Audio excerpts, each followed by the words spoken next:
A part of Psalm 25 today, if you're following along, says, "Show me your ways, O Lord. Teach me your paths. Guide me in your truth and teach me, for you are my God and Savior. My hope is in you all day long. Remember, O Lord, your great mercy and love, for they are from of old." Yes, our Christmas tree is still up. The needles are falling. Our lights are up. We have a hard time letting go of Christmas.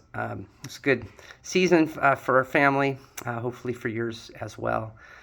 I was thinking today we were up in Washington, took the drive up and back through Oregon, and I love that drive. There's just so many things to see that are beautiful. There's sunsets and city lights, even some snowfall here and there, and it occurred to me how often I stop there at the beauty of creation and forget to move past that even to the beauty of the Creator, and all of the gifts that God has and wants to use to teach us and to show us His ways and the beauty of who God is.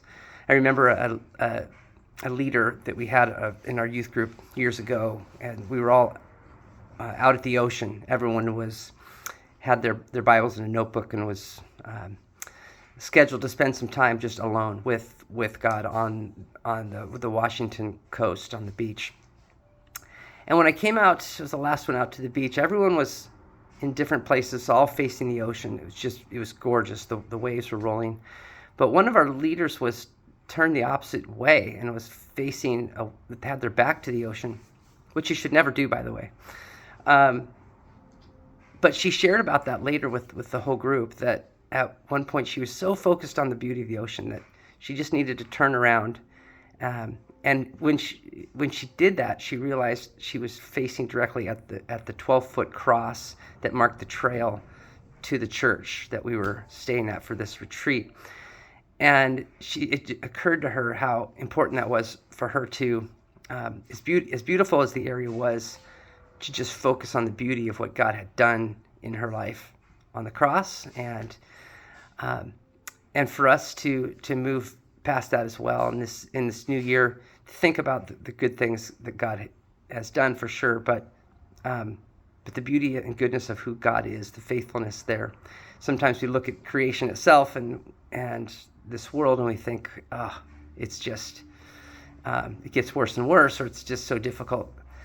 I'm reminded often that God looks upon us the way we often look at a beautiful sunset, just with great delight. And not just us individually, but all of creation. He doesn't see it as it is right now, I think. But God more likely sees it as it will be in a final place of restoration and redemption. And God is just patient, waiting for that day when He can celebrate that with us and show us the goodness that He's already prepared for us in those days. So hopefully an encouragement to you. Turn your back on the ocean, perhaps, and see what God has for you in this new year. See the ways that God is being good, that sometimes we forget to take a look at. Hope that this is an encouragement. And thanks for tuning in today.